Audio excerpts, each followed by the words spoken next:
Alak at mabangong yerbang rosemary kapag pinagsama umano ay nakakapagpabagal ng pagtanda. Nais ba ninyong subukan yan?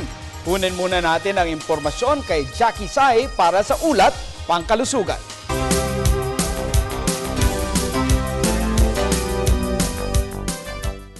Pinahahalagahan ng mga tao ang kanilang kalusugan para sa ikahahaba ng buhay nila. Matagal nang natuklasan ayon sa maraming pag-aaral ang magandang epekto ng resveratrol na natatagpuan sa red wine o alak gawa sa ubas at mga berries. Ang resveratrol ay nagtataglay rin ng antioxidant properties kung saan nakakatulong ito upang magpatagal ng proseso ng pagkatanda o anti-aging.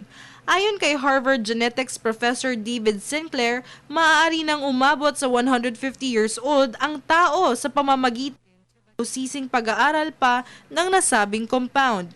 Inaasahan naman na ang ginagawang gamot na may taglay na 100 times pang lakas kung ikukumpira sa isang baso ng red wine ay magiging laganap na sa loob ng 5 taon.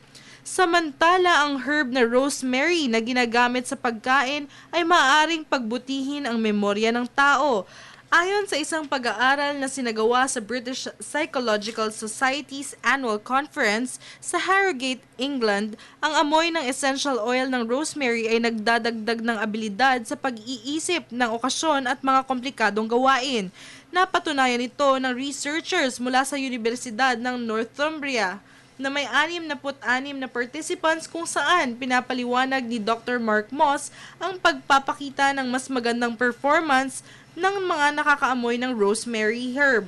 Inaasahang sa nadiskubre ay magawa pang matulungan ang long-term memory at mental arithmetic ng mga tao sa pamamagitan ng rosemary herb. Para sa Telebisyon ng Bayan, Jackie Sai.